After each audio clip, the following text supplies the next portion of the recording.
commissions? Specifically one with a huge more attack, perhaps? You know we're worth it! For quality work and speedy results, choose Paimon and the Traveler! It's always a pleasure to see our two most avid adventurers again. Looking for the next challenge, I see. Actually, we do in fact have a rather urgent commission that is still open. Having read the details, however, I don't believe you'd consider it to be lucrative. Don't worry about that. We were just kidding. So what's the situation? To put it simply, the requester is looking for a temporary replacement actress for their musical. The original cast member ran into some issues and is currently unable to perform the role. But the troupe has also been experiencing some financial difficulties, so unfortunately they cannot afford to pay the replacement actress. That does sound like a tricky situation. So basically they're looking for a volunteer? That's right. Our adventurers reached out to many actresses, but none of them were willing to take the job. There are only a few days left until the performance. If they can't find someone in time, they'll probably have to postpone the show. And delays tend to create all sorts of new problems. Got it. Oh, this one's a doozy. What do you think, Traveler? Any ideas? Even if we took the commission, neither of us have any experience starring in musicals.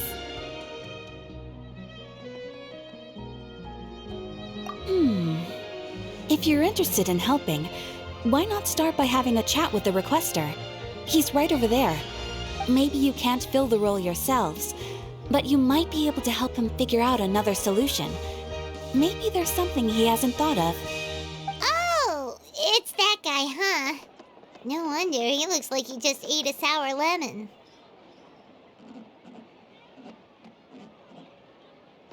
Paimon approves! Let's go! Hello there! Are you the guy looking for a new actress? Wait, I know you two! Are you really willing to act in my musical? Wow, sounds like we're pretty famous in Fontaine already. But to answer your question, neither of us have any experience in musicals. But we heard that you're in a bit of a bind, so we figured we could at least try to help you think of a solution. Ah, I see. It's okay. I knew that asking for a volunteer was a long shot. If we can't find someone to step in, we'll have no choice but to cancel the show. It would be such a shame.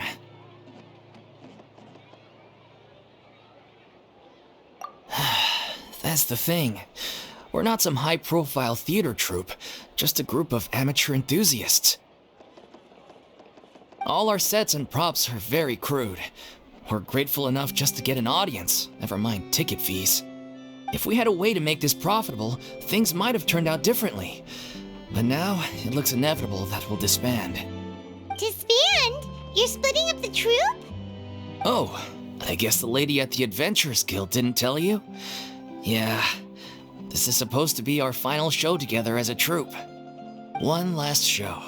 And after that, we go our separate ways. So we were really hoping to end on a high note. Nobody wants things to just fizzle out. Not after all the time and effort we've invested into it. Yeah, the leading lady, in fact. She's been dealing with a chronic illness ever since childhood, and unfortunately, it flared up again recently. It really drains all her energy, so she's in no state to perform. The show just won't be the same without her.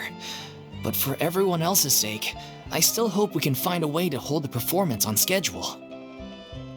Got it. We have a clearer picture now. Let's see if we can come up with any ideas. What if we sponsored the show? Traveler, how much more are you carrying?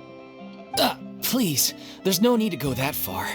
I wouldn't feel right asking such a huge favor, and I can't promise that we'd ever be able to pay you back.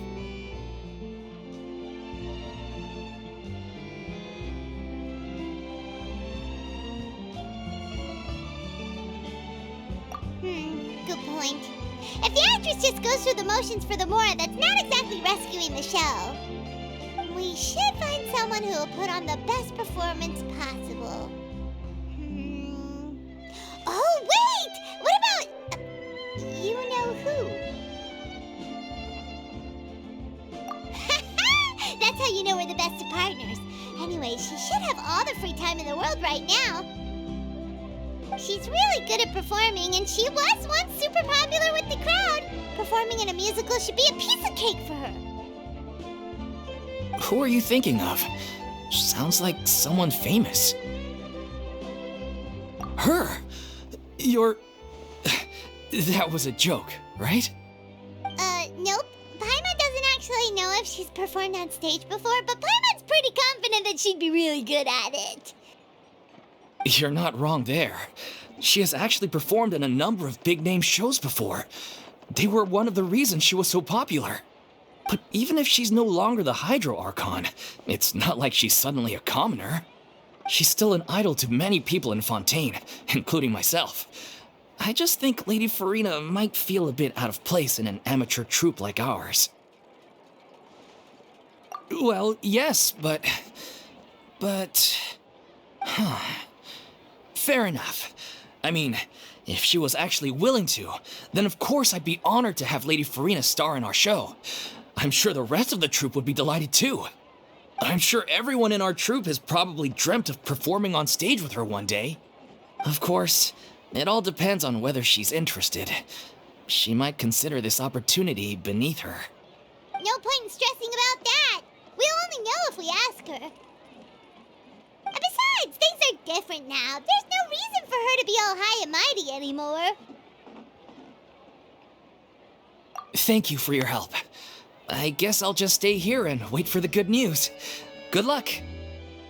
Wait, where does Furina actually live nowadays? She used to live in luxury at the Palais Mermonia, but she's, moved out, right? As it happens, I have her current address here. I can provide it to you. Woo! When did you get here? I came over when things were starting to sound more promising. I thought I should be at the ready in case my assistance is needed. It is my duty to support commissioners in any way I can. Thank you, ma'am. Thank you so much. Well, now that we've got the address, we'll go find Furina. Back in a jiffy.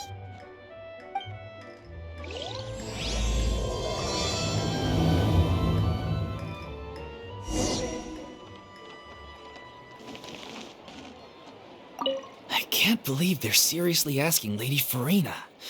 Seems a little over the top. Try not to worry. May I pour you a glass of water?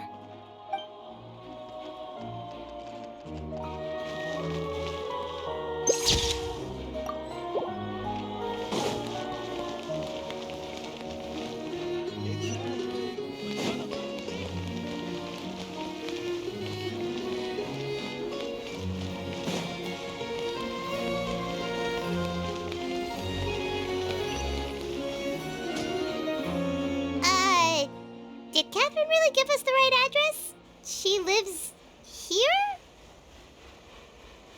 Not that there's anything wrong with this place. It's just, a bit of a step down from the Palais Mermonia. You know, it's common courtesy to make sure the homeowner isn't in earshot when you're denigrating their abode. Ah! Okay, when did popping out of thin air become all the rage? First Catherine and now you? I was just out on a shopping trip. I ran out of macaroni, so I went to grab a few more bags. I used to have a much wider range of choices when it came to food, but now I'm finding that simple, traditional home cooking can be quite delicious too. Not at all. As long as you have different kinds of sauces in, you can have macaroni and tomato sauce one week, macaroni and bolognese the next. Oh, sounds like you're really struggling to cope. How rude! Questioning my cooking skills. The audacity! It's not like I have a very eventful life these days. Actually, I barely leave the house. So I don't see how it's unusual that my meals are a little simpler now too. Besides, I'm sure I could master dishes like la lettre focilor or blubber profiteroles in no time, if I felt so inclined. Ah, there it is. You don't know how to cook. Not yet, maybe, but...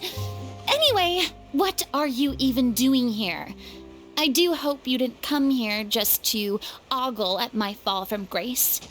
Let me first be clear that I'm not taking guests at this time. So if you're just here to clown around, then please be on your way. Shoo! Sorry! We're sorry! Please don't be mad! Yeah, exactly! What the traveler said! Paimon wasn't trying to make fun of you. Hang on a sec, you weren't exactly holding back either. My help? Well, maybe you're forgetting that I'm no longer the mighty Hydro Archon. I don't even have a vision, you know. Don't worry, it's nothing that serious. It's just very specific, and you're the one with the power to help. Oh? Well, if that's the case, then fine. I'll spare you the lecture about your attitude just now. So tell me, what specifically makes this matter so specific? Ah, I see. I knew you couldn't have come all this way just to amuse yourselves at my expense. After all, I was once the brightest star in all of Fontaine, well-versed in all the various performing arts. A mere musical is well within my capabilities.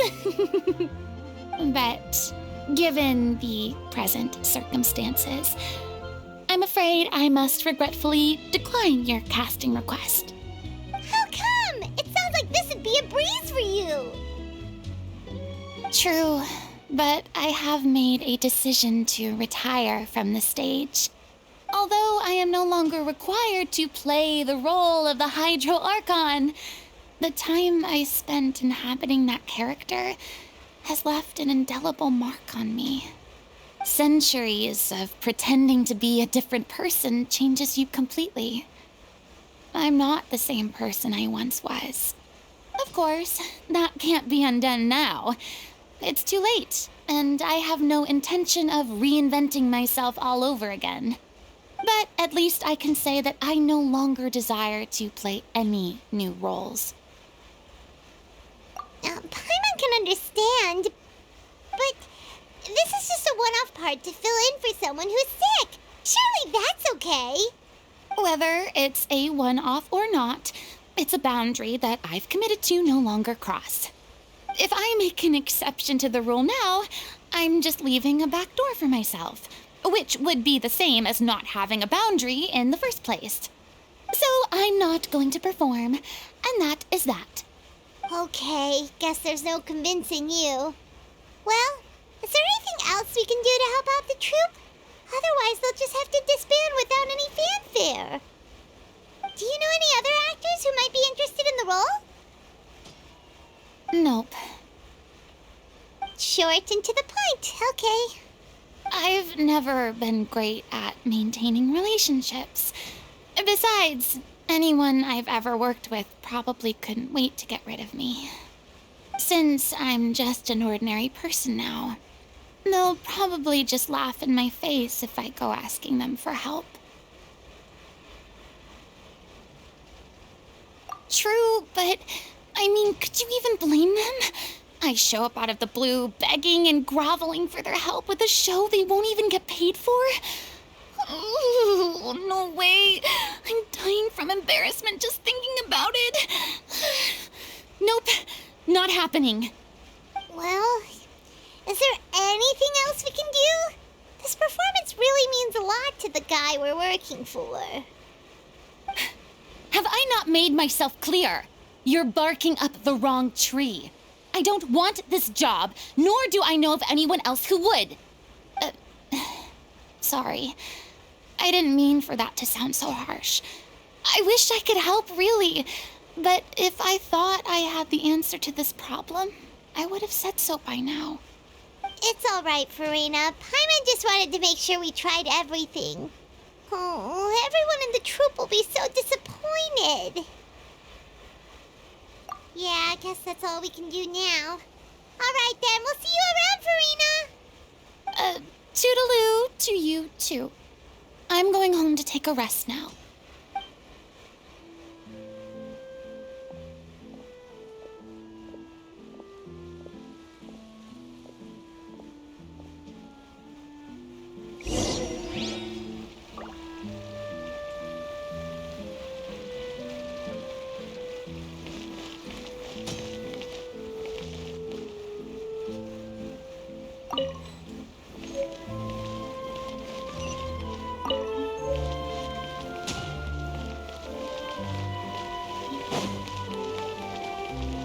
It's too bad, but we have to respect Furina's decision.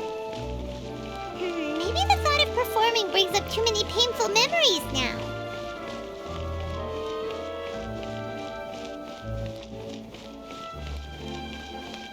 That'll be an extra 4,000. I'll think about it. Huh? What's going on? Are they arguing?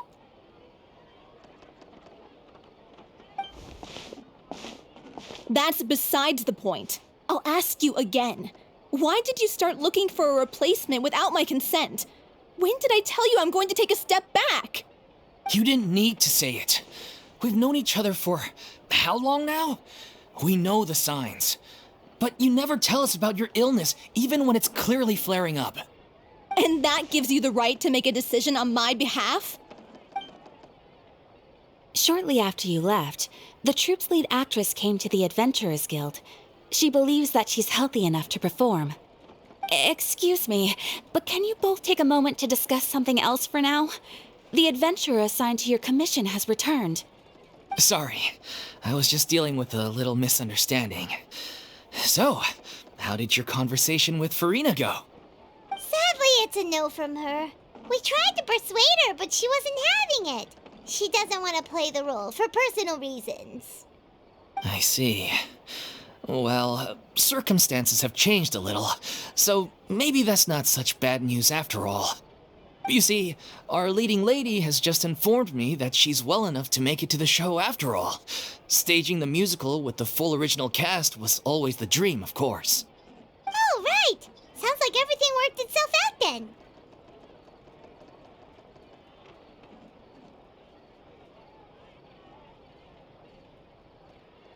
Yeah, she'd be livid. We'd get the scolding of a lifetime. Jeez, is Lady Furina really so harsh with people? Only joking, calm down. So, guess we can consider this case closed now, huh? Despite the fact that we failed to complete the commission, we were still racking our brains for ideas on the way back here. Look, there's no point arguing with you about this anymore. You've made yourself very clear, so I'll stop looking for a replacement. This is the last chance we have, though. If your illness flares up again, there won't be time to find anyone to replace you. So, are you absolutely sure you'll be able to handle it? The whole team is putting everything they have into this final performance. We have to make sure it goes ahead. Yes, I'm completely confident. I've been taking a new medication from the doctor, and it's working brilliantly. I'll definitely be able to tough it out until the performance day. I share everyone's desire to commemorate all our years as a troupe with a proper farewell show. So the last thing I want is to be left out. Every one of us thinks of this troupe as their home, myself included. You're right. I'm sorry. I let myself get too worried about the show. I should have asked for your permission first. All's well that ends well. Sounds like the show will go on. Sure.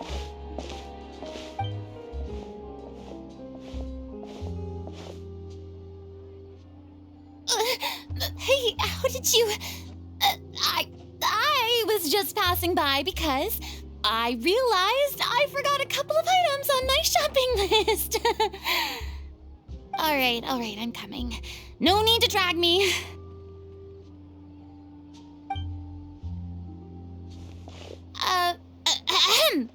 Hello, one and all. I couldn't help but overhear your conversation just now. Furina? Didn't you say you were gonna take a rest at home? What are you doing here? I was just ever so slightly concerned about the situation you mentioned. Yes, a teensy bit concerned, that's all. When you came to talk with me earlier, I jumped right to explaining my position and said some strongly worded things. And all before I even had a full grasp of the situation. Anyway, I just feel a bit bad about how it went down. I'm sorry, Paimon. Oh, it's totally fine. Paimon didn't take any of that personally.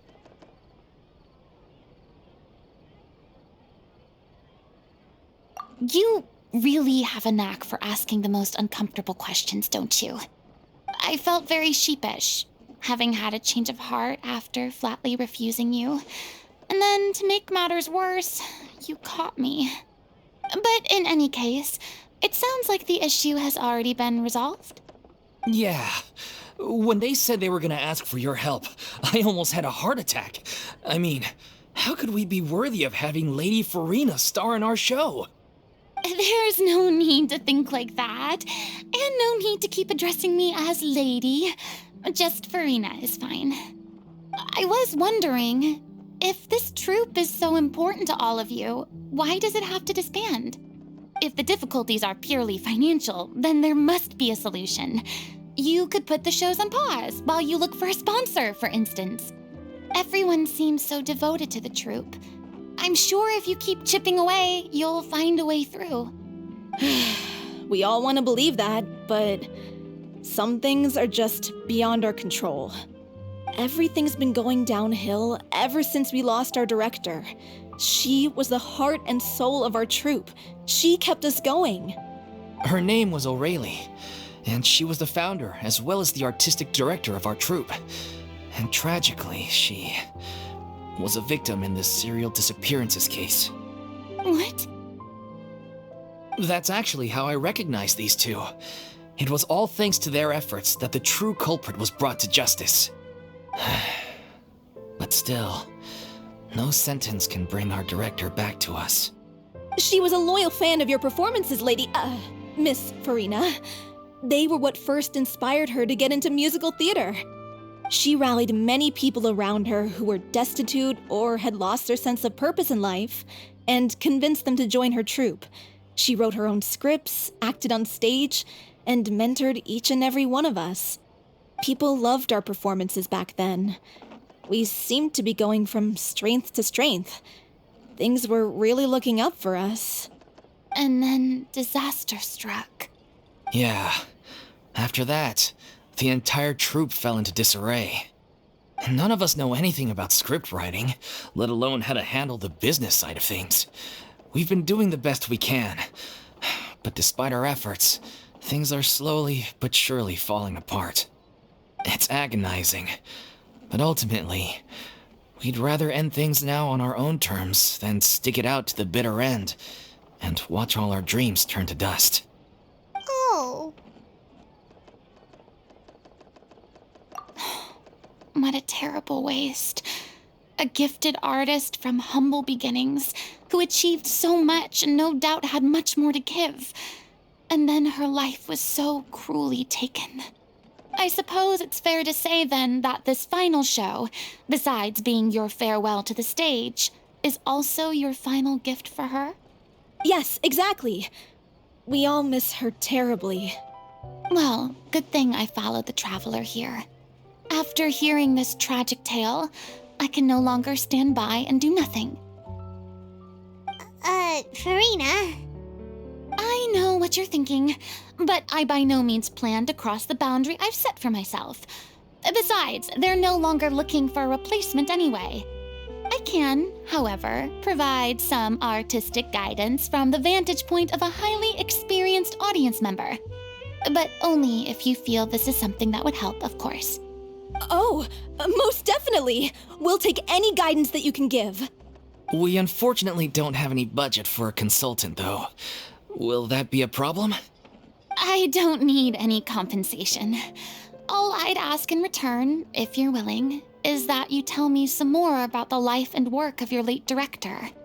Something I've begun to realize since my departure from the Opera Epiclese is that there's a lot you don't see when you observe everything from on high.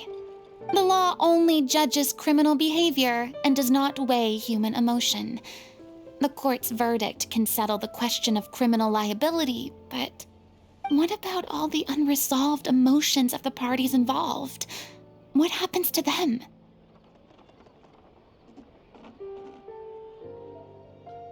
An interesting answer. But if you ask me, I think all emotion shall ultimately return home to the heart and slowly settle with the passage of time. Take, par exemple, how this troupe pines for their late director.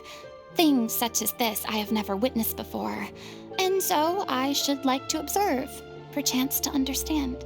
Huh. Still a fan of your old dramatic monologues then, huh? You just want to get back in on the action, don't you? No. This is a completely different situation. Pearls before swine. Ah, the name's not Swine, it's Paimon! Would you be willing to join me? Come on, take a break from adventuring to listen to a story. Thank you all so much. Our director was a huge fan of Miss Furina's performances, as of course we all are. Alright, follow me. We'll go to our usual practice space. Please excuse the size. It's a little on the smaller side.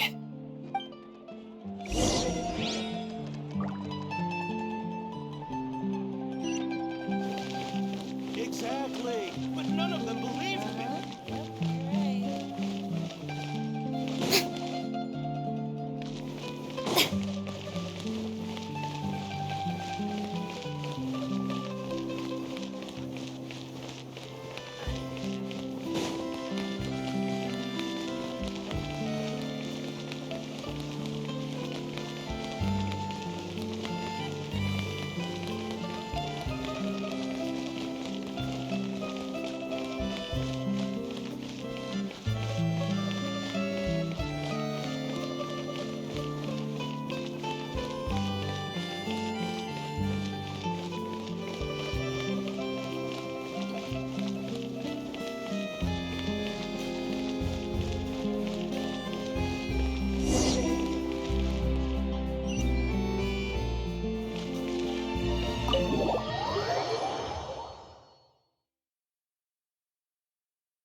Huh?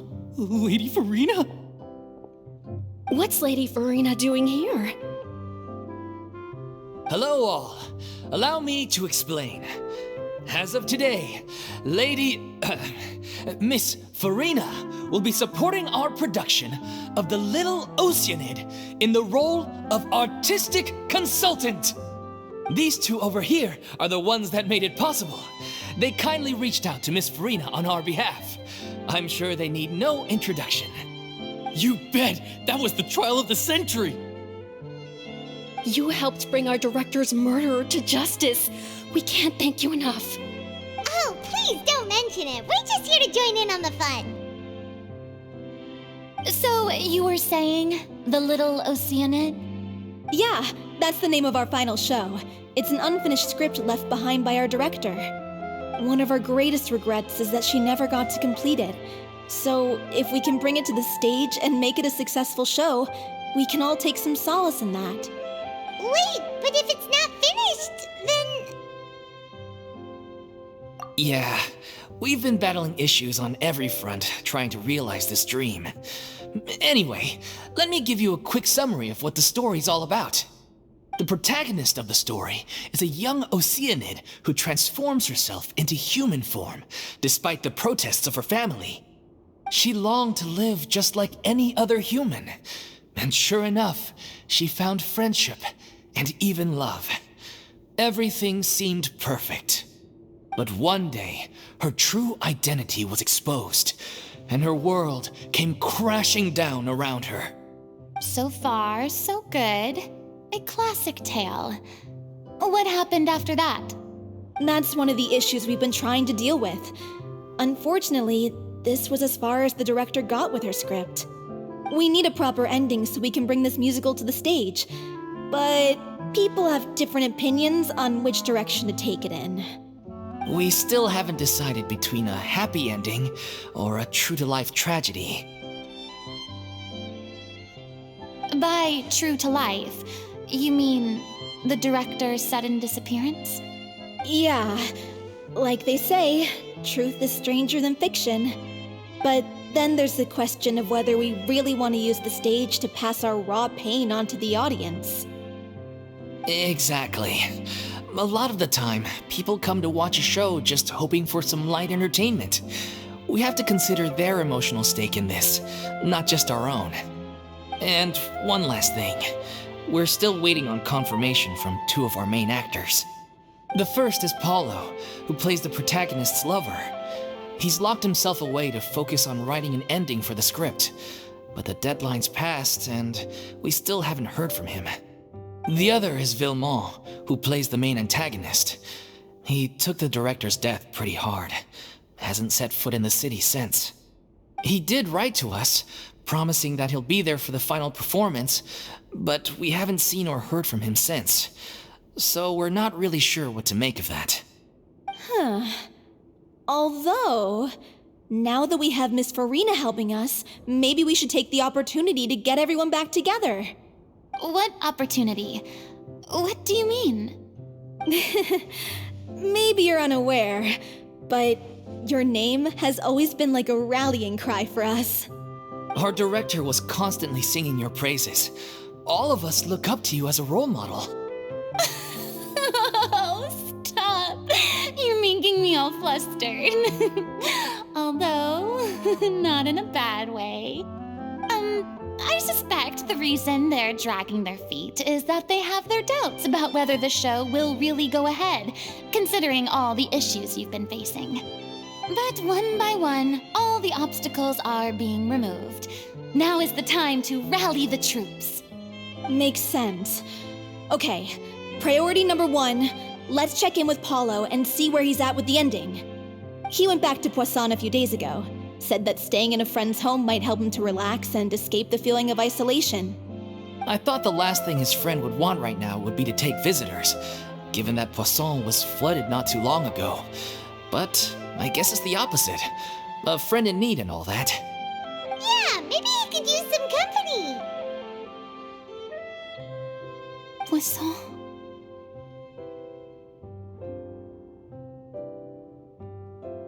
Nothing. I suppose my presence will be indispensable if we are to restore his faith in the show. So, allons-y.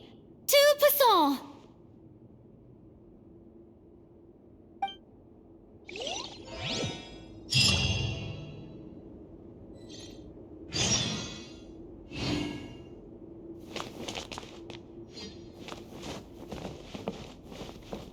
Pressure's on now. We gotta make sure we're fully prepared.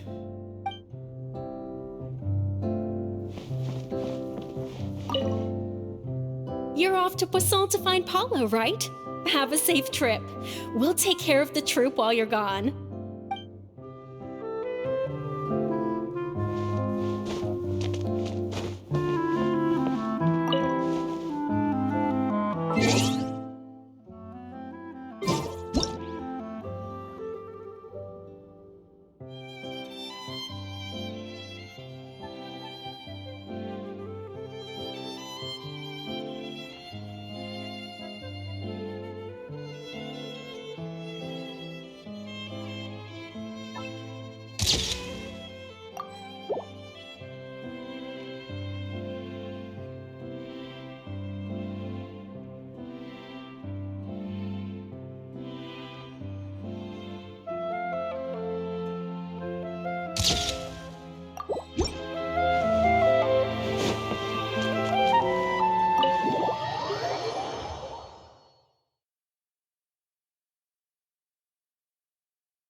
If I remember correctly, this is where he's staying.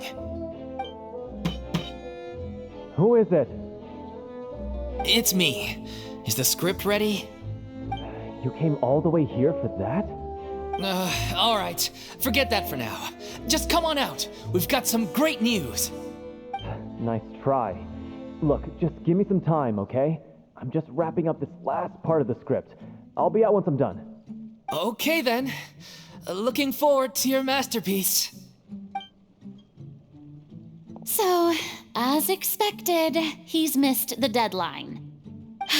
The ending is one of the most important parts of the show. Even once he's done, it isn't final until we've all had the chance to read through and make sure we agree on it. Someone told me they'd just seen you in Poisson. I assumed it was a case of mistaken identity, but sure enough, here you are. And Furina, too. I was wondering if we might run into her. So you're here for Paolo? Looks like he could be a while, so feel free to take a stroll around town in the meantime. I've made all the arrangements already. Oh, it's okay. We can just wait here. Thank you for being so considerate, Miss Navia.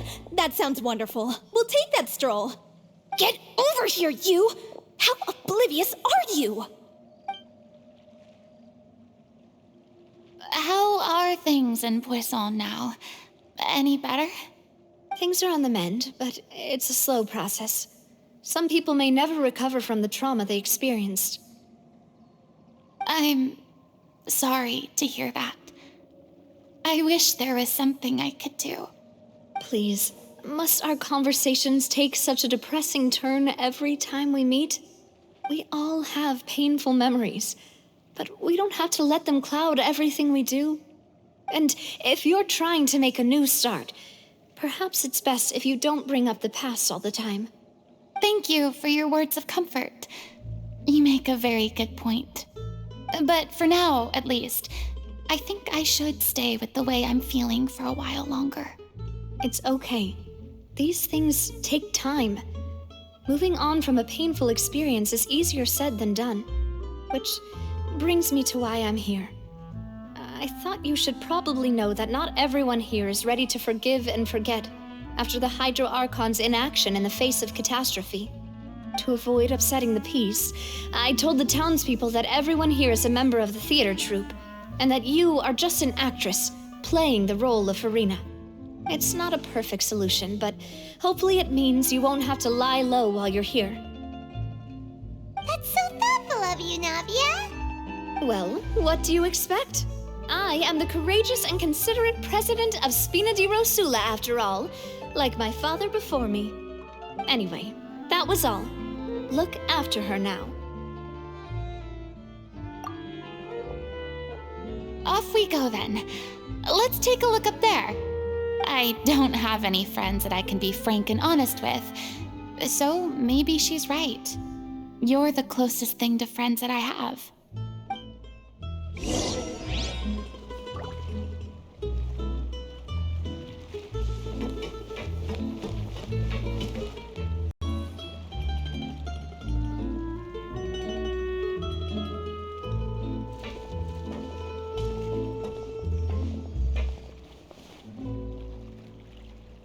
I'm so grateful that Miss Navia was so understanding.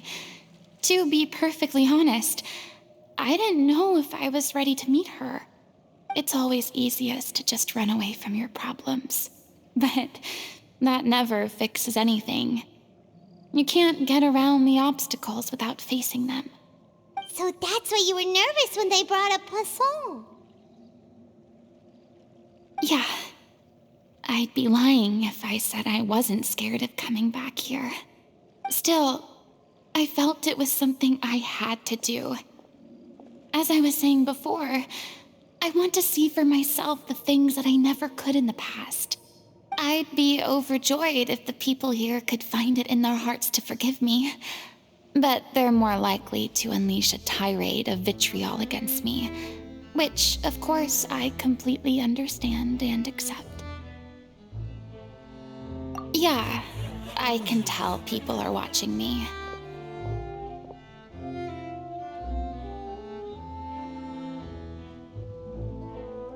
I'm sure some people here see the idea of someone coming to Poisson dressed as the Hydro Archon as extremely disrespectful. I used to be terrified of the gaze of other people, especially when they had suspicion or resentment in their eyes. I guess I wasn't quite ready for this after all. I'm not surprised you're making yourself go through all of this. I can't let myself see only the things I want to see. How would that make me any different from before? Look! There seems to be a crowd gathering over there. Probably time we made a move. How about we check out Spina di Rasula's ship? We should have a view of the whole of Poisson from there.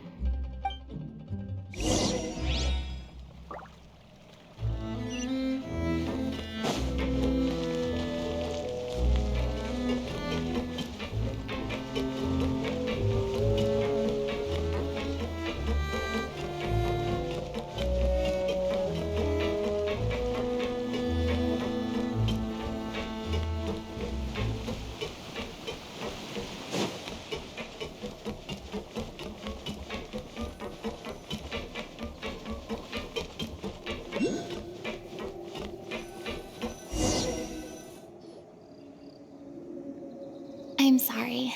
You probably just wanted a relaxing stroll, and here I am dumping all this heavy stuff on you. We don't mind. It's actually refreshing to see a different side of you. Great. Well, I appreciate your company, so please don't disappear just yet. I don't know whether you can tell, but the years of suffering and loneliness aren't the only reason I have a hard time facing up to who I used to be. As I stand here by the ship, I can't get the images of the rising water out of my mind. One after another, people were taken by the water. All those treasured lives and memories washed out of existence in an instant. They thought their god would protect them. They had absolute faith that when disaster struck, a divine power would save them from harm. And all the while, I played my part to perfection to convince them that was true. But then the floodwaters finally came, and the Hydro Archon did nothing. You shouldn't look at it like that. You were only doing your duty. I've had to go through so many moments like that for the sake of protecting the truth.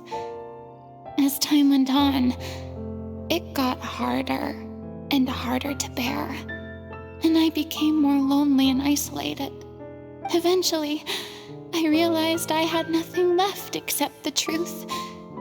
I became terrified of completely failing in my task, and was haunted by the thought of being left all alone, weeping on my throne. Fortunately, we were able to avoid the worst-case scenario thanks to the help of heroic individuals such as yourselves. Everyone rose to their responsibilities, and I finally regained my freedom. But on some level, freedom also means no longer being needed. I have no further use to people. Paimon would have never imagined you'd see it that way.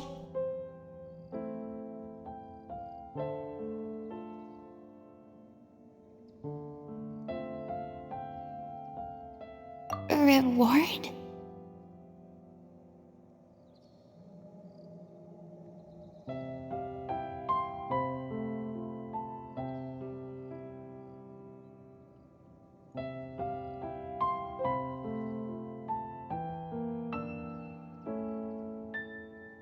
I guess so. Back then, I didn't even dare to dream about having someone to confide in. I was scared of someone recognizing me for who I truly was, and exposing the secret I swore to protect. Believe in the Furina you see on stage. She is the one you can trust. I had to keep all my feelings, all my curiosity about life to myself. No one could be allowed to know. That's what I really meant when I said I'm no good at maintaining relationships. So that's where you were coming from. Paimon totally thought you were just a bit of a diva at heart. Could you please get off my case? I don't know what's gotten into you today. I'm making an effort here. You could at least try to do the same. I do. I once had nothing but the truth, and now I'm finally free to live my own life again. And even though I have no idea where I'm going right now, at least the choice is in my hands. All right, it's about time to head back. Paulo should have finished the ending by now. Sure. Okay, let's head back and check it out.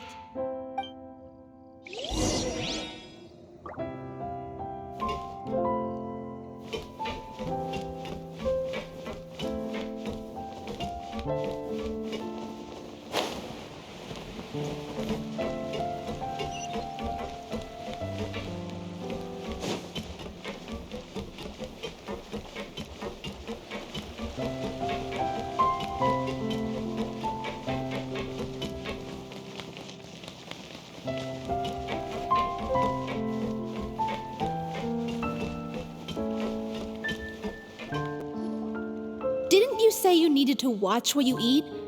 You're supposed to be cutting down on fried foods, not wolfing down copious quantities of fish and chips, you know? Come on. It's not every day we get to dine at Spina di Rosula's expense. Can you believe how generous she is? I'm not about to pass on free food. Anyway, my character doesn't need to be slim and good-looking. That's your job. Are you kidding me right now? It's not your character's health I'm worried about, it's yours.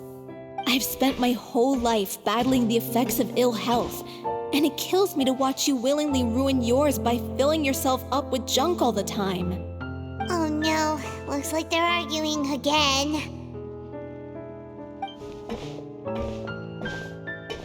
We're back! Could you maybe put your differences aside for a moment? Ah, you're back. We've been enjoying Spina di Rosula's VIP treatment in your stead. Paulo's nearly done. We shouldn't have to wait too much longer. Great! So you were discussing your characters, right? We heard she's playing the Oceanid who turns into a human girl. What about you? Me? I'm an Oceanid too. He was originally supposed to take the form of a crane, but he outgrew that role. Well, the costume at least. So now he's playing the boar instead. Sorry. The boar's not a bad character, actually. He's the one who raises the little Oceanid, yes? That's right. He has some pretty memorable lines too, like when he imparts some solemn words of wisdom to the little Oceanid. If you become human, you can reveal your secret to no one. You will face suffering and loneliness. Is this truly what you want? Wait, that sounds kind of familiar. It's the most important line in the whole script. I think it's a symbolic statement about our director's life and legacy. She kept quiet about all the trials and tribulations she faced in running our troupe, allowing us to devote ourselves fully to performing. It was only after she was gone that we realized how tough her job really was. You mentioned earlier that the troupe is like your home. Yeah. I was born with an incurable illness, and once my family found out it couldn't be treated, they decided they didn't want me anymore. I spent some years taking whatever work I could find and trying to manage my illness with various medicines. But whenever I had a bad flare-up, I'd be lying in an alleyway for days at a time. It was like that until the director found me one day. She told me I had a great voice and asked if I was interested in studying singing from her. I said yes. She took me under her wing, taught me to both sing and act, helped me find Mora for my meds, took care of me when my condition decided to flare up. I know it was all a huge burden on her. She sounds like a really incredible person. She really was. She gave everything she had to her troupe and the people in it. All of us were so proud to call her our director. I was a lost child too when she found me. As the child of a murderer, my parents weren't around when I was little, so I got sent to an orphanage. The other kids were always picking fights with me. They'd say things like, "Come on, you must be pretty tough if you're the son of a murderer." It was just to taunt me, though. I was an easy target, and they knew it. One day, I got beaten up so bad that I just couldn't take it anymore, so I ran away. I lost all faith in humanity by that point. Thought the whole world was out to get me. Let me guess. Fortunately, the next person you ran into was the director. Yeah, for the first time in my life, I was somewhere I felt safe. And I promised myself I'd stay here until the day the group parted ways. The day you hoped would never come. How times change. Oh, you're finally done? Get your butt over here. There's someone I need to introduce you to. This is our new artistic consultant, Miss Furina. Furina? The Furina? Oh my god, how did you manage to wrangle that? Please, the honor is all mine. I was profoundly moved to hear about your troupe and your wonderful director. I just wanted to do something to help. Same here.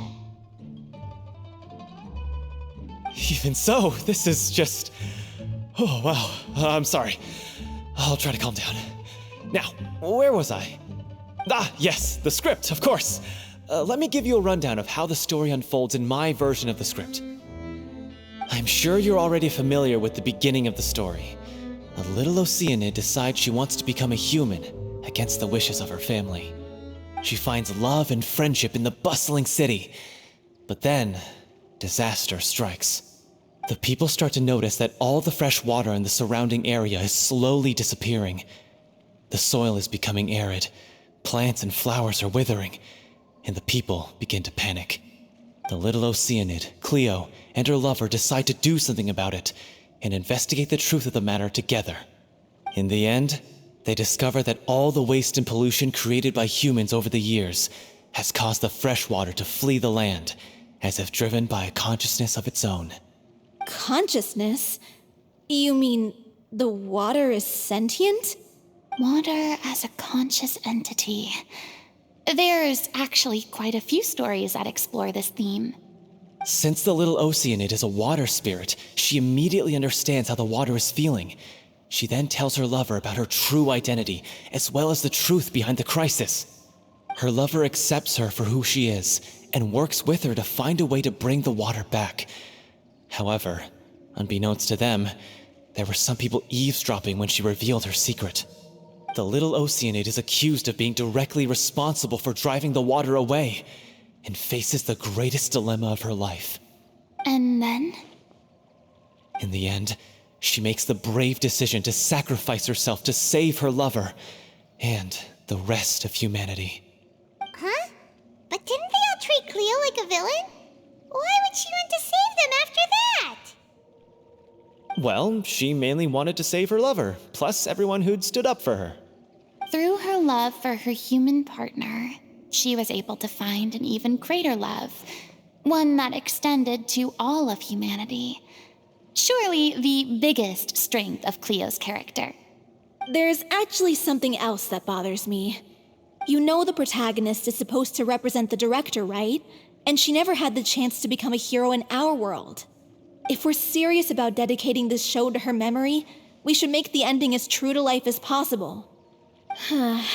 What about if the little Oceanid is hounded to death by people who hate her, her lover makes sure her secret never gets out, and humanity continues down the path to extinction? That sounds like too cruel of an ending to me, and perhaps a little irresponsible to present to the audience. That ending would be a perfect mirror to Director Aureli's death, both arbitrary and meaningless. On the day when she went missing, Director Aurelie had instructed us all, somewhat out of the blue, to leave the court of Fontaine and wait for her outside the city. We waited and waited at the rendezvous point, but she never came. By the time we returned to the city, she disappeared without a trace. We looked for her. The Gardamex looked for her, but she was nowhere to be found. Increasingly, all the signs seemed to point to her being the latest victim in the serial disappearances case. The director was the kindest soul in the world, yet she was senselessly sacrificed for the sake of a so-called experiment by someone who had nothing to do with her at all. But doesn't the way she suddenly told you to leave the city suggest that maybe she had some sense of what was about to happen?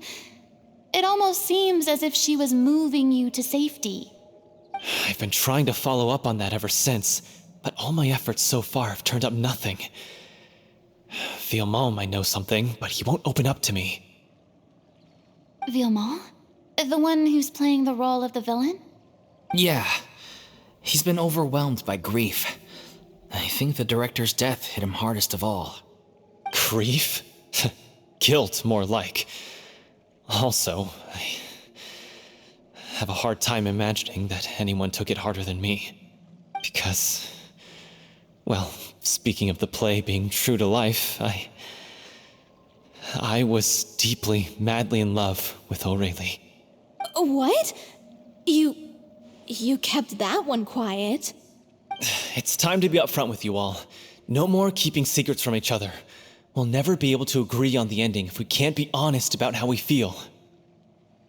I did tell her how I felt once, but she turned me down pretty much straight away. She said that we were all like brothers and sisters to her, and she'd never considered us as potential romantic partners. Not that it came as a shock or anything. It was what I was expecting to hear. So I told her I'd always be there for the troupe, and I'd always be there for her. I said, maybe one day in the future, when everyone's settled into their own lives and on the up and up, and managing the troupe no longer required her constant attention, well, maybe then she could reconsider what she really wanted in her life. And now, that day will never come. Oh, Paulo. So if I'm the one writing this ending, then I'm gonna make sure it does right by Aurelie. I won't let anyone get in the way of that. In that case, you have to straighten things out with Villemont once and for all, face to face. We've all had our differences of opinion over the ending, but those two have never seen eye to eye on anything. One of them has to compromise if we're ever going to reach a final decision. Well, if that's where we're at, looks like it's time to go visit Villemont. Are you ready to face the truth? Honestly, I'm slightly terrified. But for the sake of our final performance, I'll do whatever it takes. Funny you should ask, though. You really do get what I'm going through right now. I certainly do. Come on, everyone. Allons-y!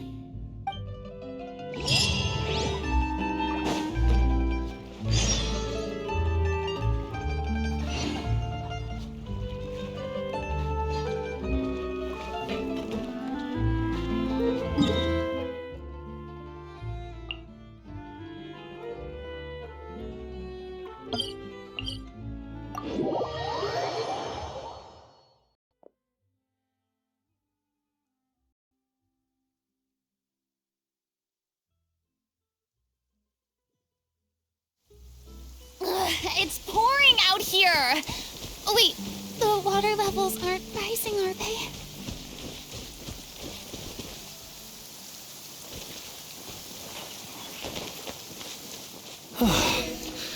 This is tough going.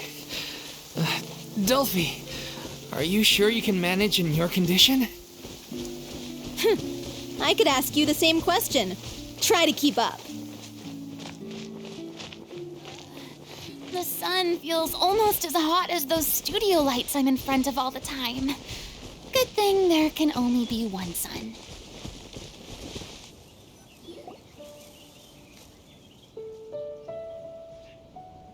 Ugh, as if this journey wasn't tough enough already without a roadblock. Don't worry, we should all be fine with the traveler here.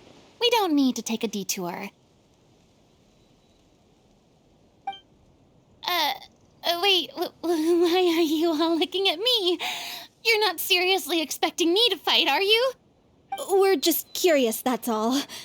I don't think anyone's ever seen Furina in a fight before. Yeah, but don't you remember why? The Hydro Archon willingly gave up all her power so it could be converted into indemnitium. Miss Furina said so herself. Precisely. And I'm not even the Hydro Archon anymore, so all my power is gone anyway. As much as it pains me, unfortunately, I should just stay put. I'm more like a damsel in distress more than anything. That sounded so smug. Ugh, secondhand embarrassment is unbearable. Hey, lay off, all right? My bluff is hanging from a thread here. I'm sorry. I got carried away. Please help us out, would you? Aw, too bad. I was so pumped to feast my eyes on fight mode Furina. Sorry to leave all the heavy lifting to you. Don't worry, piece of cake.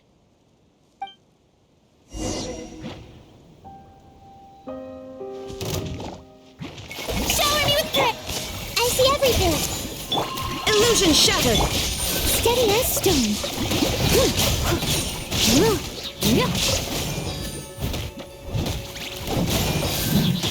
I'll catch up.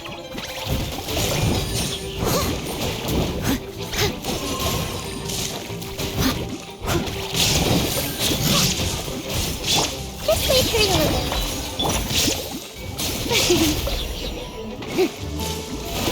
Let my name echo in song! There is no escape. Hey! I must leave no stone unturned, as a good knight should.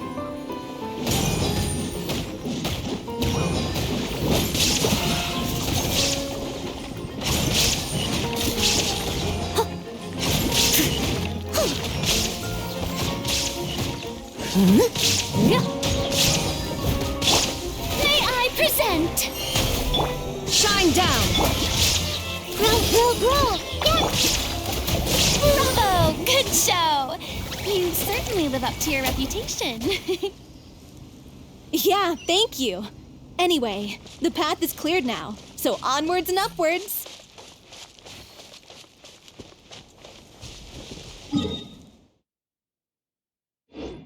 Someone needs assistance.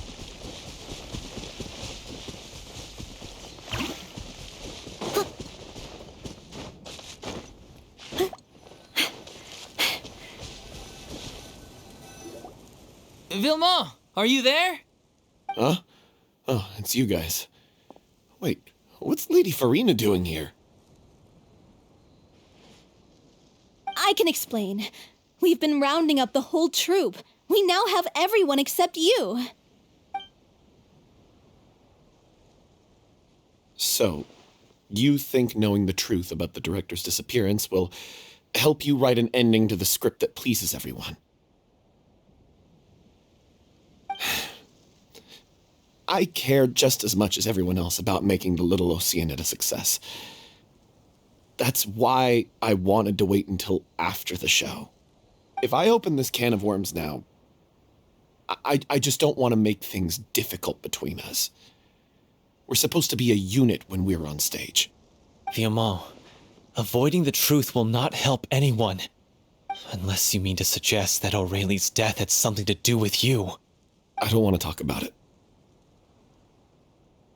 Listen, Vilma. I used to think that my love for Aurelie was a point of shame. I never brought it up to anyone. But now, I've made up my mind to put it all on the table.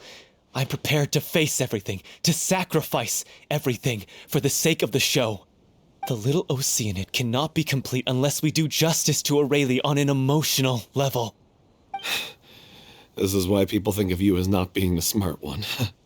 As you all know already, the troupe was kept afloat not from ticket sales, but donations from the audience. Of course, that was nowhere near enough. We took on side jobs when we weren't performing, but even then, the troupe's financial situation was pretty dire.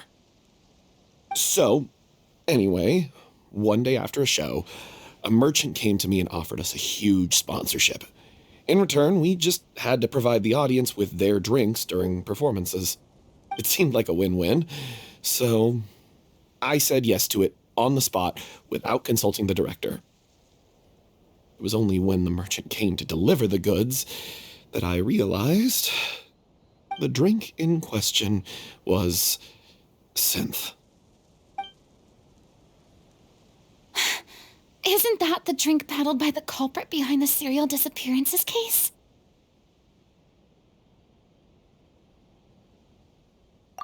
I freaked out when I saw the boxes. And I told the director everything right away. She was completely shocked as well. But she didn't reprimand me for making the decision without consulting her. Instead, she contacted the merchant and stated that the troupe could not agree to this collaboration. The merchant was furious, berated us for going back on our word, and threatened to sue us for damages. The amount was astronomical. There was no way we'd be able to pay. And then I was going to sort it on my own, but the director stopped me. She said that this was an issue for the whole troupe and it wasn't my fault. But things only got worse from there. The synth merchant just wouldn't let up, and then suddenly the director told us all to leave the city one day. I knew then that things must have reached a boiling point. I admit this whole thing was my mistake. I didn't dare to tell any of you the truth back then, and after the director disappeared, I was even more afraid to say anything.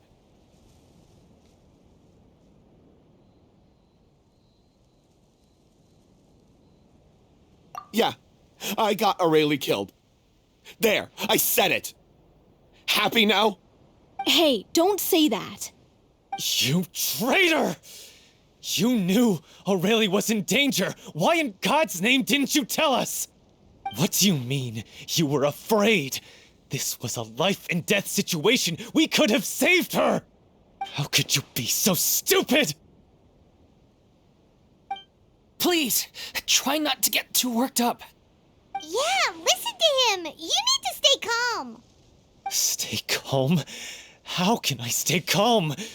This guy got Aurelie murdered. She was the love of my life. And he has the gall to try and high-road us, claiming that he kept his mouth shut for the sake of the show. How about taking some responsibility for what he's done? All I can say is I'm sorry. Truly. I wanted to apologize to everyone in the troupe, but that won't bring back the director. What good is my apology now? I'm just a coward who made an awful, terrible mistake that I can never take back. Beat me up if you want. Kill me if you prefer. It's what I deserve. End my life. So I can meet the director and apologize to her in person. Get out of my sight. Go, get lost. I don't ever want to see your face again. That's enough! You've screamed and shouted at each other for long enough. Now pipe down, both of you! Can you stop conflating the show on stage with your real-life relationships in the troupe? You keep saying that you want to use this final performance to pay tribute to your director and celebrate her life. How can you do that if you're just using it as an excuse to vent your own emotions? You're right. I'm sorry. On stage, the lead role is the focal point of the audience's attention. And you're all used to seeing the director as the heart of the troupe. But in her own life, her greatest desire wasn't to be the center of attention. I can tell how much she loved you all, and how much she loved the troupe. What she wanted was to build a warm home for all of her brothers and sisters. To shield you all from the storms that rage in the world outside. That's how you should remember her. And that's what you should be celebrating. I understand why you're trying to make her the hero of the story, but isn't she your hero already? After everything she did for you? Yeah. So think hard about what that means. And then think again about what you hope to achieve by arguing with each other. If you really hate each other and can't reconcile your differences, then you could just call it quits now. Why bother with the final performance if the group is already fractured? But you can't bring yourself to do that, can you? You care too much about Director O'Reilly and the home she built you all to let go. What are you laughing at? I don't see what's so funny. Sorry, I didn't mean it that way. It's just that, for a moment there, it felt like our director was back with us again. If she'd seen Paulo and Vilmont at each other's throats like that, she would have scolded them exactly like you did, in that same stern voice. Really? But she sounded like such a gentle person. Of course she was. Even her harshest lectures came from a place of kindness, and it showed. She really was a truly outstanding person. What you said, it really puts everything into perspective. I'm truly sorry. I really meant for this to be a genuine apology, but I ended up making it all about me and my self-pity. It's all right. Let's save all this for after the performance. So, the ending. What are we gonna do about it? Clearly, everyone needs to take a step back for now and reflect on what really matters. When emotions are running high, things get lost in the fray. The end of the story needs to focus back on O'Reilly herself. She's the true star of the show. What do you mean?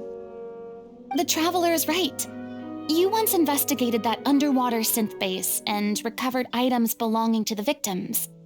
If you could find anything that O'Reilly left behind, perhaps we can get a better sense of what she went through in her final days.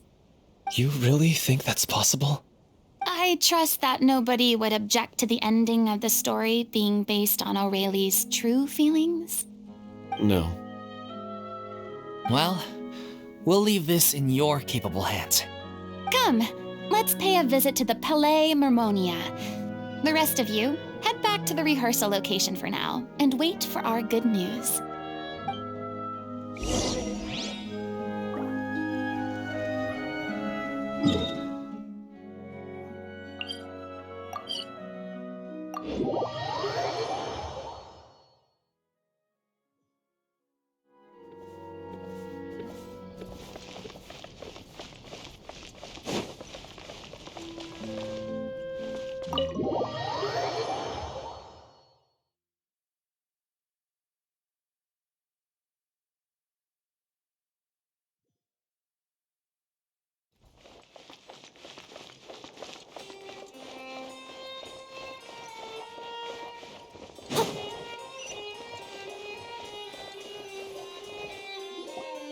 You want to review some recovered items connected to victims of the serial disappearances case? But, that case has been closed for quite a while now. Still, since you were the ones who discovered and submitted the evidence in the first place, you don't actually have to submit an application. Okay, please hold on. I'll have someone dig them out.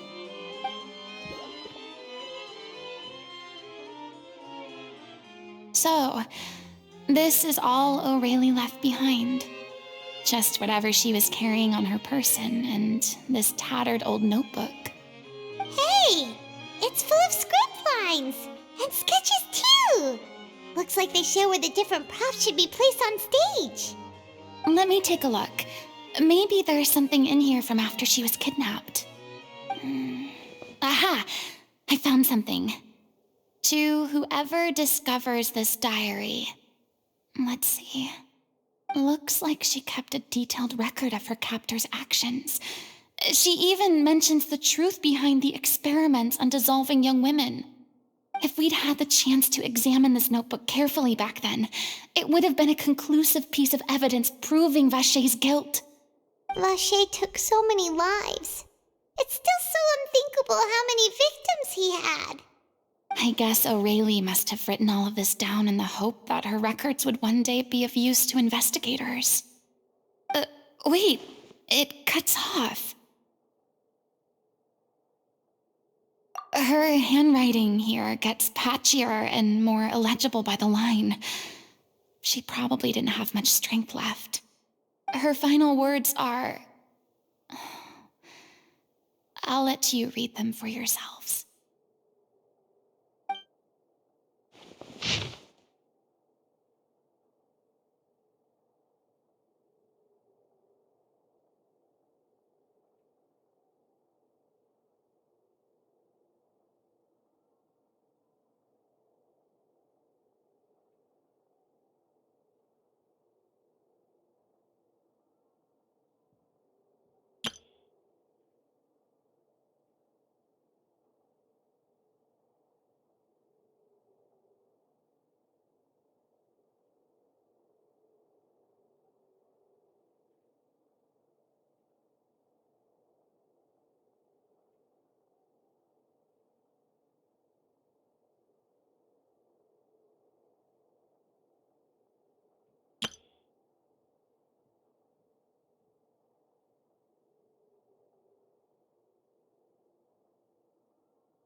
She was so terrified.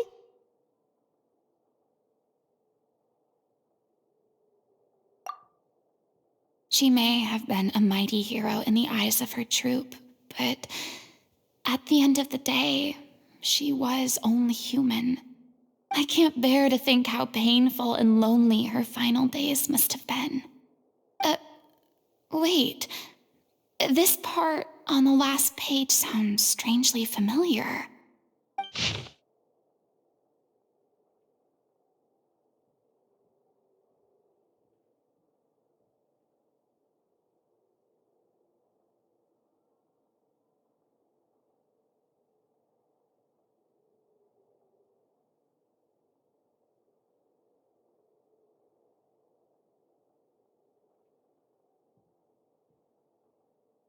If you become human, you can reveal your secret to no one.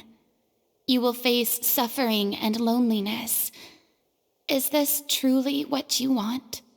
Isn't that the most important line in the little Oceanid? Because I am an older sister to them. Oh. So she didn't regret her decision, even as she sat in silence, waiting for death to come. I'm sure this is what the troupe would have hoped to hear as well. She had their utmost trust, admiration, and love, and she truly deserved it. Let's go. It's time for them to learn Director O'Reilly's final thoughts.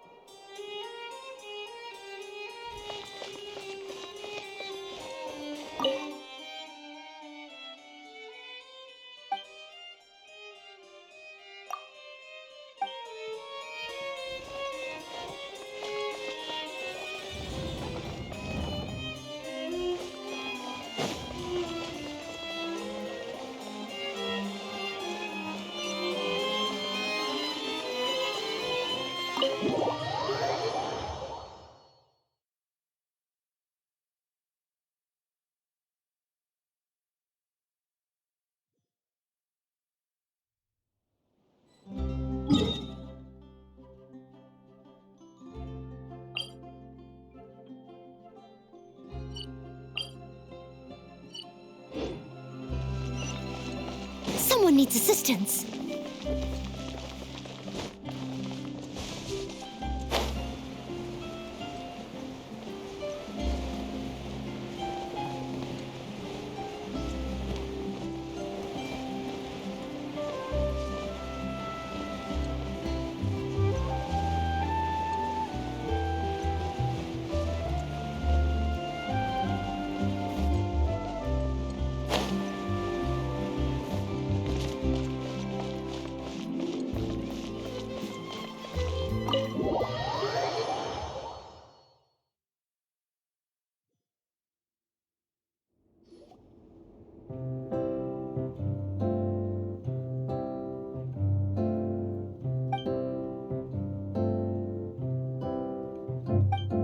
She deserves a hero's farewell. If that's the only way to convey to the audience the courage and selflessness that she showed in the face of death, then it's a meaningful way to end the story.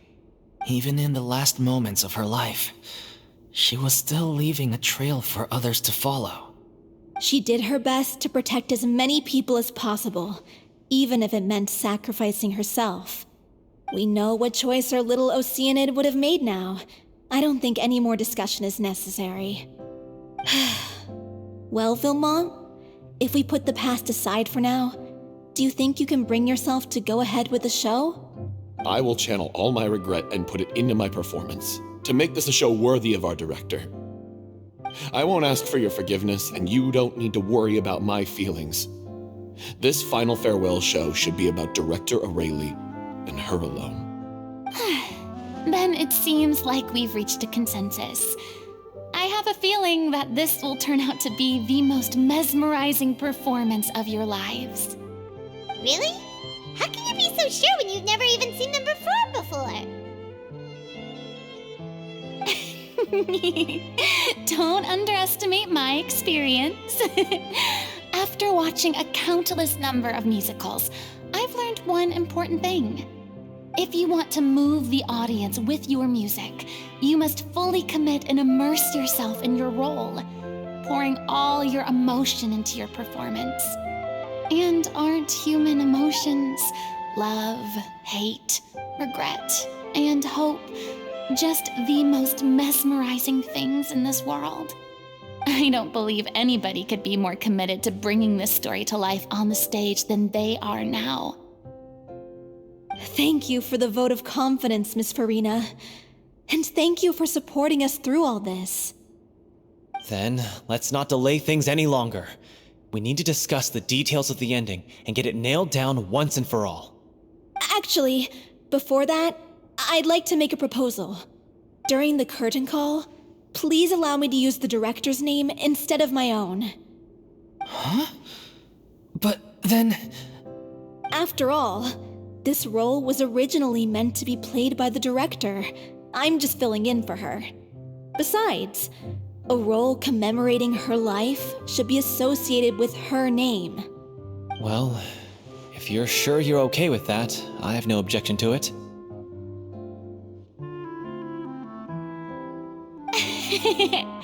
Now we're talking like a serious acting troupe. All right, I'll leave you to fine-tune your musical while I go and procure a stage.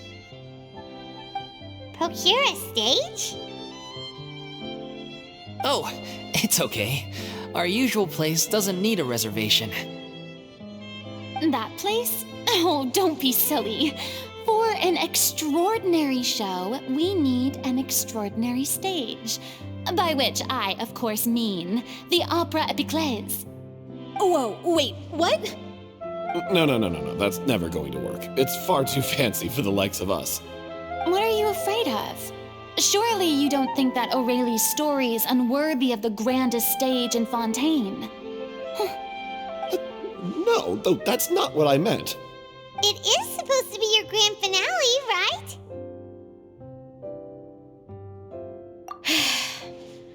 I have no problem with it then. How about the rest of you?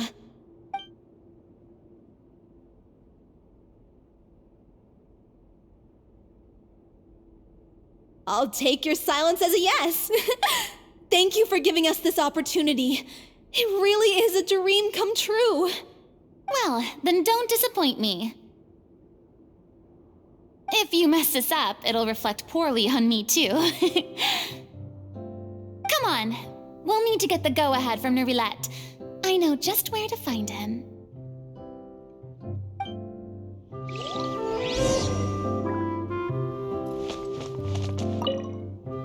First Miss Furina, now the Opera Epiclese? If only the director was still with us. Hey, come on. There's no point in dwelling on that now. We have a lot of work to do. Yeah, you're right. Now's not the time to get all melancholy.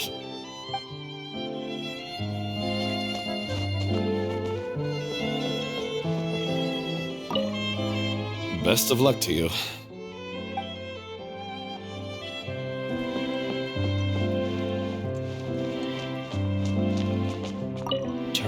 final scene. Maybe we should stop the music just before Cleo takes the stage?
Hey, look at that!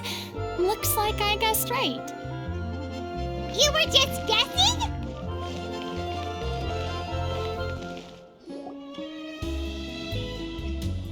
I knew you'd be here. I'm here merely for a short break. It has been a while, Miss Furina. And you too, Traveler in Paimon. What might I assist you with today? I would like to book the Opera Epiclese for an event. You see... I understand. The process for booking the Opera Epiclese is complex and can be somewhat cumbersome. But given that the request is coming from the three of you, I see no reason to make things unduly difficult. The story of the little Oceanid is most fascinating. I'm looking forward to seeing it performed on stage. I will say, however, that I am surprised to see your passion for the performing arts rekindled after all that has happened. Huh? What do you mean? Do I look excited? Yes, and this is the first time that I've seen you like this since your departure from deityhood. At first, I just felt bad about rejecting them, so I wanted to learn a little bit more about their situation. But one thing led to another, and... well, here we are. In the past, we sat in our high chairs in the court, giving our opinions on isolated cases, all while knowing very little about the human stories behind each and every one. Maybe it's because I finally become an ordinary person and gained my freedom, but I've developed a great sense of curiosity about their lives. I am truly delighted to see you find a new lease on life. Now that you've regained some confidence, have you had any thoughts regarding a return to the stage? Why would you suddenly ask a question like that? Well, if the little Oceanid turns out to be a great success, it will no doubt become a classic. Many theater companies are certain to add it to their repertoire. The experiences and decisions of the protagonist Cleo are all modeled after your own. Naturally, this makes you eminently suited to playing the leading role. It would truly be a shame if you did not take this opportunity to allow audiences to enjoy your outstanding acting talents once more. Haven't I already made myself clear? I won't act or perform in any role ever again. No exceptions. Nor do I think it is any great shame. There is no lack of fine actors or inspirational stories, either on or off the stage. This experience is a case in point. I feel like I've learned a lot, and it has already been well worth the price of admission. I must admit, though, I'm a little envious. They're quite fortunate to be able to bid farewell to their past in such a magnificent manner. I see. Well, I'm glad to learn that you have found a role to play that you enjoy, be it on the stage or not. I sincerely hope the show will serve as the grandest of finales. I will have my staff book the date and mail the relevant paperwork to the troupe once the details are confirmed. Thanks, Nervalette. You are very welcome.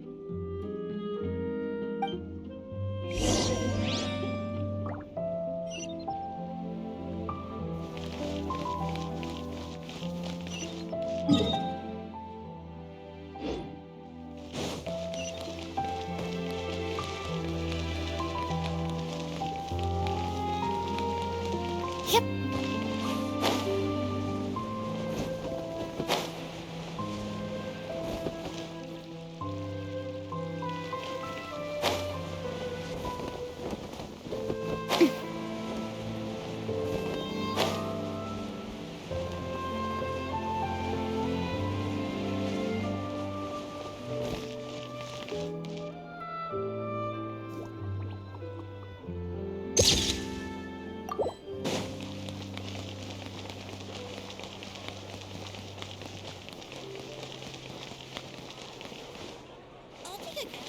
There's no point worrying about the future. Que sera, sera. Balance between flavor and nutrition.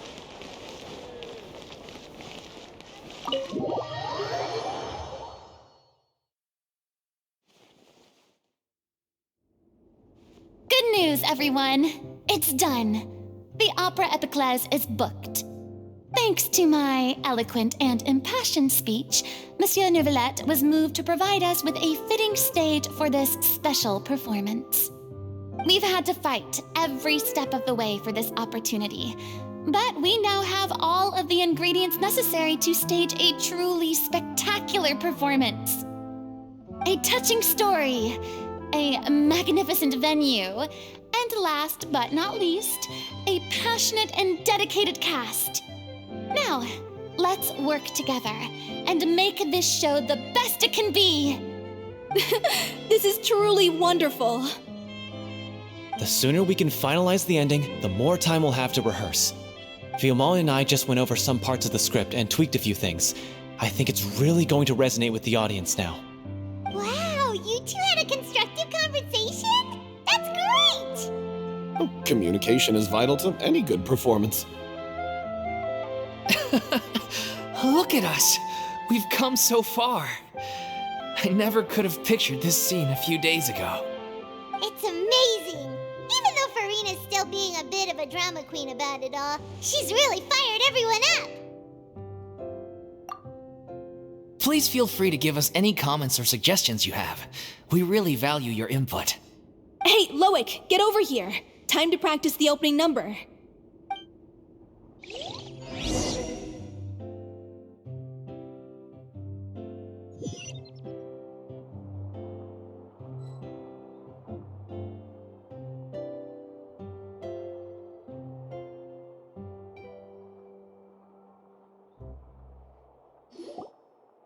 Cursed Cleo.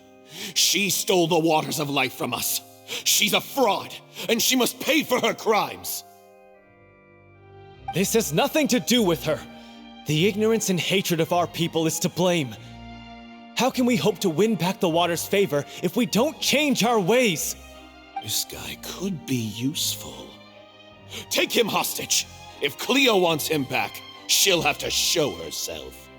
Leave this place, oh little Oceanid, and never, ever look back!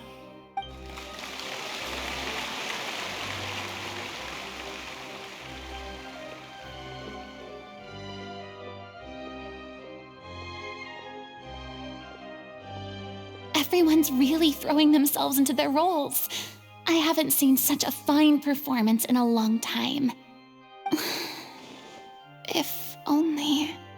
What should we do? It's almost time for her to take the stage! Why does it have to be now? Hey, what's going on? You're due on stage any second now. Oh no, not again. But why? What about your new meds? Did they stop working? They've been getting less and less effective over time. I've had to keep increasing my dose. What? I thought they cure it. So they were only managing your symptoms? I figured whatever it took to get me through this final performance. How could you do this to yourself? And after that lecture you gave me about not looking after my health. I'm sorry. I've let everyone down. You...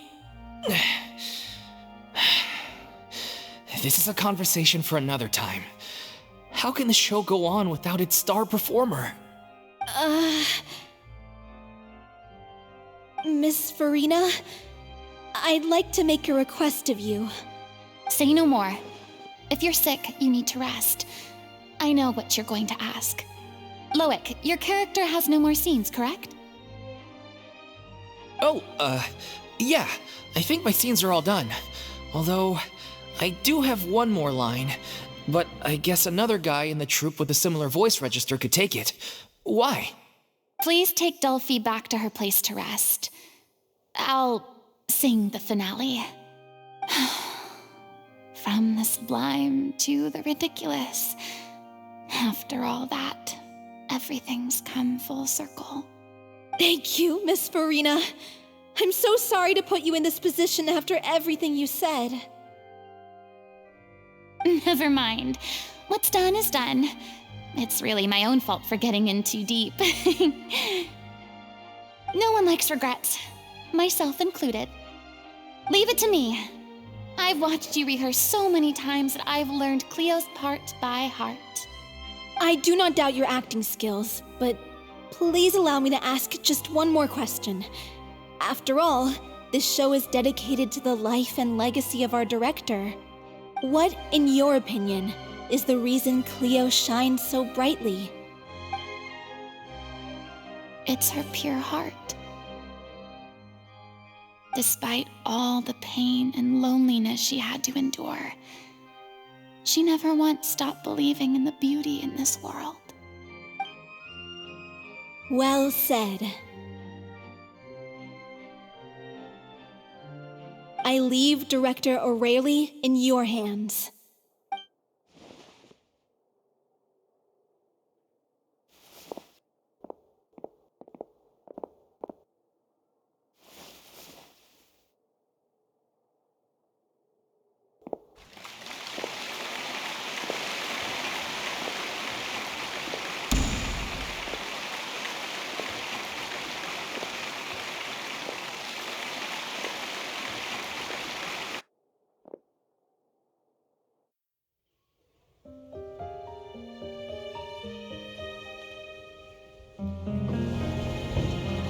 Is she here yet? Will she get here? She's not coming! You're wrong. She's here.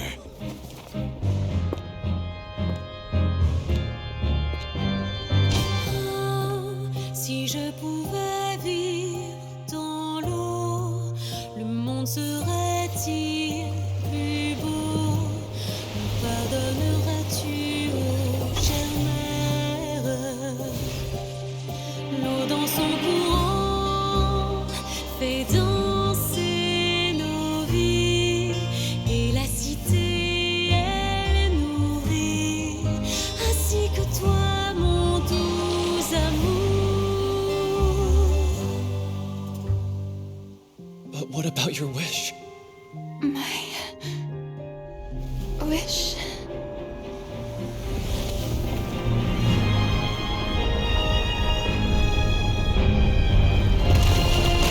If you become human, you can reveal your secret to no one. You will face suffering and loneliness. Is this truly what you want? Le grand amour ne suffit pas, seul un adieu fleurira.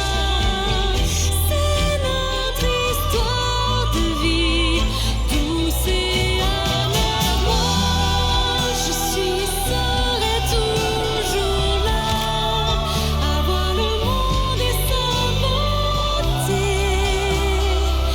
et ça ne changera jamais, jamais.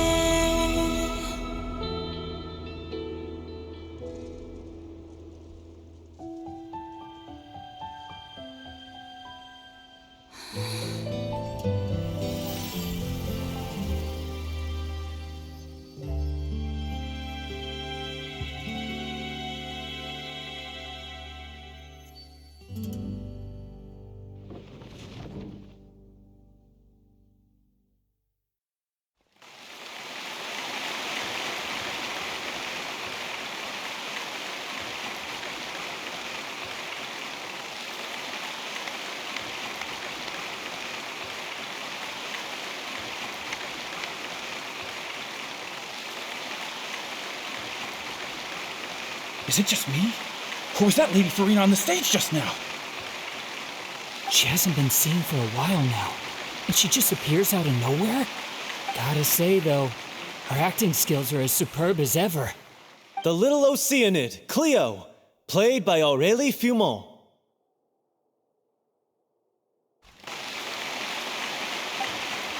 Wait, that's not her name. What's going on? I don't know. Maybe it's just a doppelganger.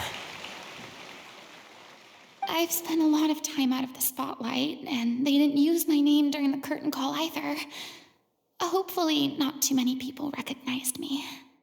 It's too bad that I had to break the one clear rule I'd managed to make for myself, even if I had no choice. Still, I have to admit that, despite everything, it felt good to be back on the stage again. Finally, we would like to give a special thanks to our artistic consultant and event coordinator, Miss Furina. Hey, that's not what we agreed on! Oh, so it was Furina after all. She's back. Honestly, what is he doing? He should have run that by me first. All right, calm down, don't be mad. This was a group decision. We just didn't want your contributions to go unacknowledged. After all, it's been the rule in Fontaine since ancient times that everyone's work, visible or invisible, is equally deserving of recognition. Yes, I know the rule, but it should still be applied on a case-by-case basis. I wasn't ready for this yet. It's no big deal. What's the worst that could happen? Oh, yeah? Well, since you think it's so easy, you can sign them for me. This is a great chat and all, but can we talk about that crazy thing that happened during the show? It nearly gave Paimon a heart attack. Paimon flew over to where she was supposed to be and was about to drop the prop vision, and then suddenly, a real one popped out of thin air! Oh, that. I've got no idea what happened there either. But hey, it worked pretty well, didn't it? I'll bet the audience has never seen such a realistic prop. Wait, what about Dolphy? I wonder how she's doing. Oh, let's go check on her as soon as we finish clearing the stage. Yes. Plus, she'll definitely want to hear how the end of the show went. If nothing else, we can safely say that we accomplished what we set out to do.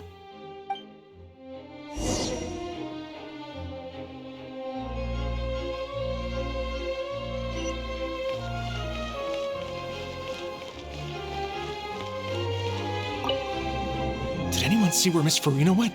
Oh, I want to get her autograph, but I can't find her anywhere.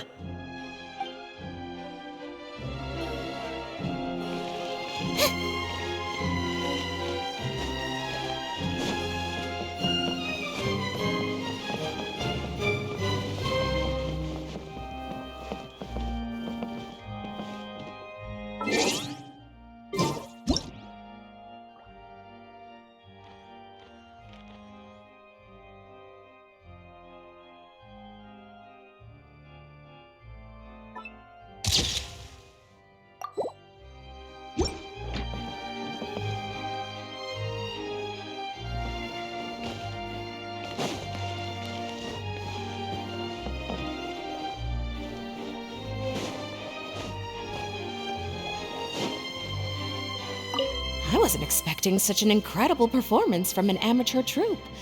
They didn't seem out of place on the big stage at all. Yeah, their technique could use some polish, but the performance in general felt very believable. Hit all the right emotional notes. I think it'll stay with me for a while.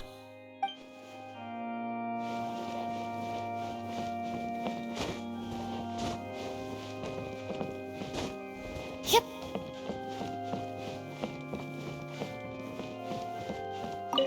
What a surprise! Seeing Miss Furina on the stage? This ticket was money well spent. Yeah, I agree. Say what you want about her, but she's flawless when she's on stage.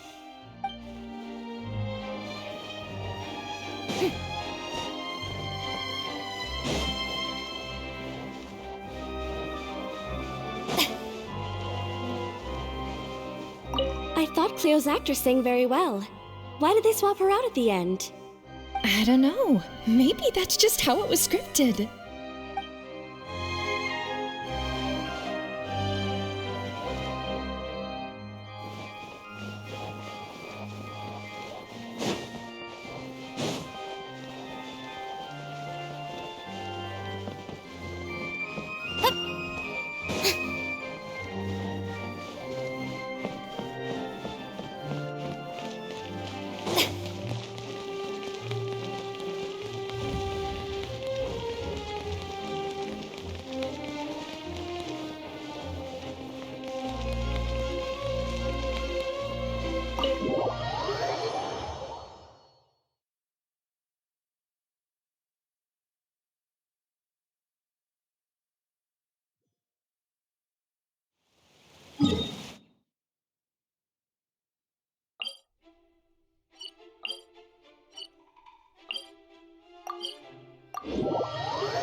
Ah, you're back.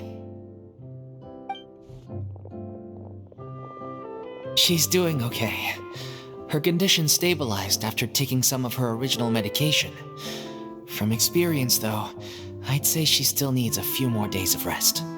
How did the performance go? Was it a success? Did the audience like it? You'll be glad to know it was fantastic! Also, you're not gonna believe what happened while Furina was on the stage. You'll probably be able to read all about it in the Steambird first thing tomorrow morning. That's wonderful. I'm so sorry I failed to see it through to the end. I guess I was wrong to try and tough it out to begin with. Oh, don't worry about it. Like they told me after announcing my name during the curtain call, everyone's work deserves recognition. Even though you couldn't see it through to the final scene, the audience was very impressed by your performance. It's safe to say that you made your mark on this memorial show. Well, one way or another, we did it. I've had bad luck ever since I was born, so I never expect things to go smoothly in life. I'm just happy to know that we went out on a high note. That's all that matters. Blaming your bad luck again, are we? Maybe if you didn't push yourself past your limits so much, your illness wouldn't be flaring up all the time. Oh, don't you start. I don't have the energy to argue with you right now. Aw, you two clearly care a lot about each other. I don't know what you're talking about. You mean we never stop arguing with each other?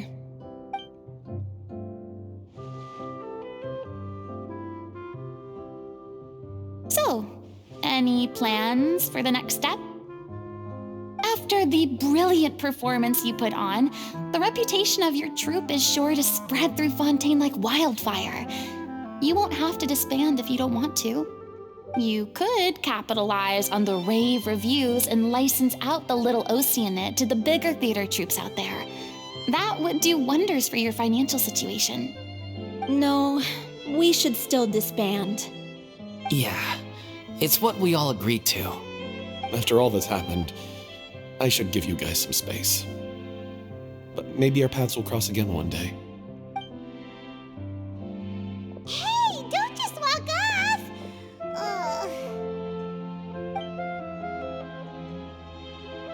I still want to keep performing, so I might join another troupe. After watching Miss Furina's performance, I think I'm starting to understand our director's infatuation with musicals. You should do it. It suits you. I'd originally hoped to keep performing too, but I don't know if my health will allow me to. Oh, so now you finally got your priorities in order. I guess I'll hold off until you've properly recovered as well. What about you, Miss Furina? Any future plans? Well, frankly, I think a return to obscurity is no longer an option for me. I'm sure a slew of consultancy requests will hound me wherever I go until I finally acquiesce. You rather sealed my fate there with your special thanks at the end of the show. Sorry. It's quite all right. No need to apologize. What I meant to say is that this whole experience has shown me that perhaps I'm not as averse to a return to the stage as I previously imagined. Maybe Nervilette was right. Maybe Cleo is the right role for me. I still don't wish to pretend to be someone else, but I do have a desire to express myself. So, maybe the show will go on for me after all. Yeah, there was once a time when I was an actress in a masquerade, seeking only to hide the truth. But from now on, I want to spend my time learning real stories about real people and how they touch the lives of others around them. I want to watch them blossom and wither, see them refined on the page, retold on the stage, and remembered long into the future. I'm sure this is what captivated director O'Reilly as well. Sounds like you're ready to stop running from your true calling. The more you get out into the world, the more you'll discover what a fascinating place it is. Then it's a deal. If a vision is a gift from the gods, then I should do my best to honor it.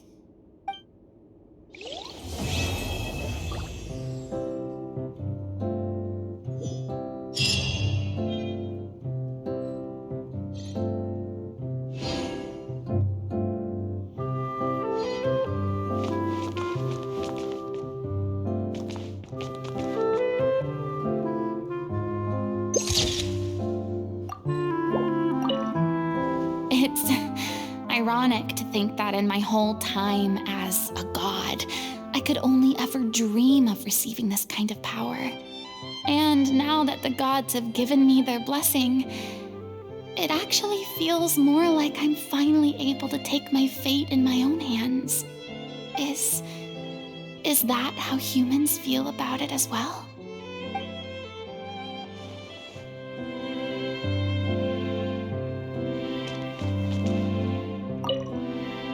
I'm just finishing packing up.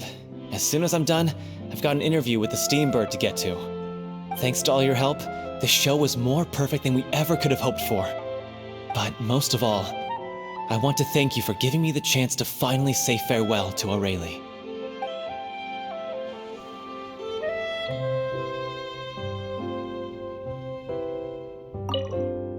I mean, of course I have some regrets, but There'll be plenty of opportunities in the future for us to tell the stories that we want on stage.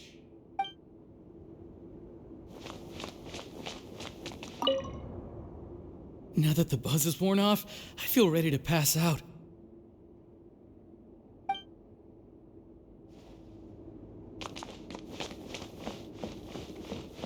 Thank you so much. I feel like I've rekindled the passion I had when I first joined the troupe. It might turn out to be too little, too late for me, but still, this has been the experience of a lifetime.